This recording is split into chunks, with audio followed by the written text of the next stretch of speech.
preliminary work and then various other things. So, okay. Okay, Leader, you're live streaming now. Right. Are there any apologies? No, Chair. Right. Has anybody got any declarations of interest? Okay. The urgent business is is item 11 not one of the urgent business, Alison? That's correct, Leader. Item 11 is an urgent item that you've accepted onto the agenda. Okay.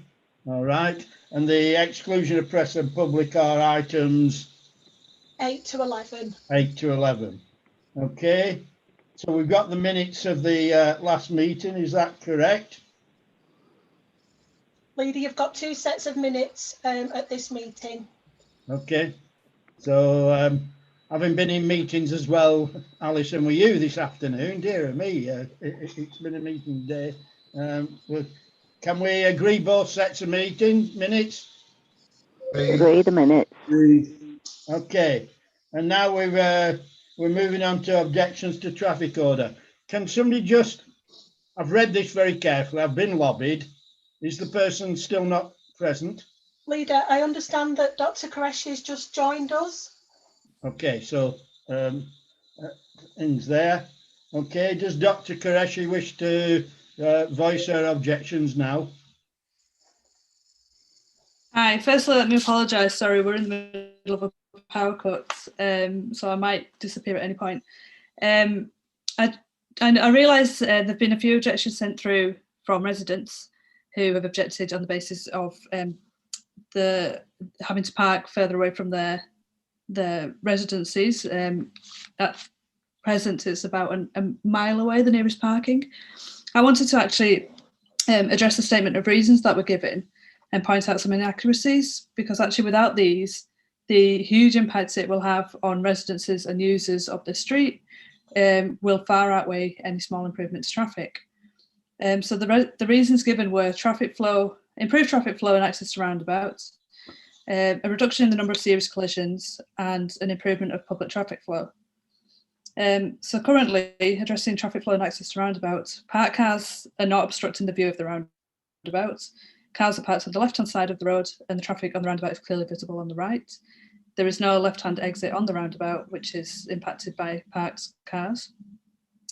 Even if there were 2 clear lanes on approach to the roundabout size cannot accommodate 2 lanes of traffic moving simultaneously around the roundabout. It's just not large enough, which is one of the reasons given for the proposal. Realistically, only one HGV will be able to take up the entire roundabout, and even smaller cars drift as they make their way around. Referring to the number of serious collisions, there have been 3 serious collisions that have occurred on Queensway, which have all involved traffic entering the roundabout at speed from the motorway. So this is on the opposite carriageway to the one that the cars are currently parked on, and which the traffic order refers to. No serious collisions or no collisions at all have ever happened on the southbound carriageway, which is what the parking restriction is targeted at. And largely this is because the parked cars deter speeding. It's actually acting as a preventative measure. If you prevent cars parking on this, you'd open up 2 carriageways to speeding cars, which we see on many of the major roads across Rochdale. Referring to public transport, the only public transport using this road is 1 school bus, which has recently been consolidated down from 2 because of infrequent use. My daughter uses that bus and she's never had any problem with it being on time. There's another public bus service, which again is so infrequently used, it's been consolidated down from 2 services to 1 in the last year. There's no details that I can find of how many bus users there are, but the bus runs once an hour from 7:24 a.m. to 1:31 p.m. And then there's 2 other timetable stops at 3:40 p.m. and 5:36 p.m. So it's not regular nor essential bus routes. There are no other services after that time. And at one point there was discussion of scrapping this service altogether that I remember. The alternative that was proposed, which was to offer parking on part of the road, will just lead to animosity amongst neighbours. There's far more users of that road, not just amongst the residents, it's local business users, it's the school, it's visitors. tradesmen, and it's kind of condensing that parking down to a smaller stretch of road will just lead to animosity amongst neighbours and the local community users, where there currently is none. We all sort of live and work and move around in harmony. The proposal is carried out under a green initiative to improve public transport use. But actually this will result in residents on Queensway, which all have a front garden, which is kind of beautifully maintained and offers a really nice view. It'll actually force these residents to tarmac over these gardens to create parking because there is no other option. You'll remove all greenery on approach to Rochdale. So this will be the first view of Rochdale that people get from the motorway, which will just be a tarmacked piece of land. It'll also remove, it'll also cause health issues, as it's removing anything that filters pollutants out from the motorway and from the public road for residents and the local school. And it's also going to impact on the well-being of residents being able to look out at this greenery, which has been so essential during this pandemic. So that's all I want to say. Okay, thank you very much. You're welcome to remain. Can I just, I've got a list of people who else want to speak. Can I just ask, it went to Township. What was the Township's recommendation? Reject it, Alan. Can somebody Chair. tell me what the Township? Yeah, I can answer that. I can answer that, Chair.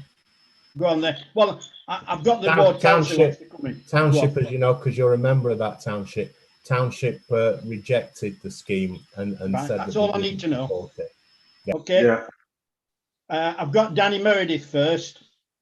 Does he want to speak? I think he's knocking on an open door here, but go on.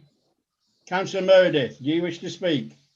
I do, Councillor Brett. Can you hear me okay? Yeah. Go on. That's fine. I'd just like to echo everything Dr. Qureshi has said. I think she spoke quite eloquently on the subject already. I'll be very brief, as I know that you like people to be brief. Basically, when this came to fruition, I worked with the officers, and I'd like to thank the officers actually, because I did ask them for a quality impact assessment. It was done.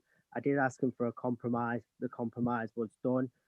The only of the objections I've got is when it actually saying that it's going to be 2 lanes going onto the roundabout. Them 2 lanes for the motorway will then go into 1 lane. So really, it doesn't make sense. I had no objections with the roundabout being changed when it was going north to south, because that's where the traffic buildup is. It is never going from south to north. As a local resident in the area myself, obviously I see the traffic, and I've seen the traffic pre-lockdown as well.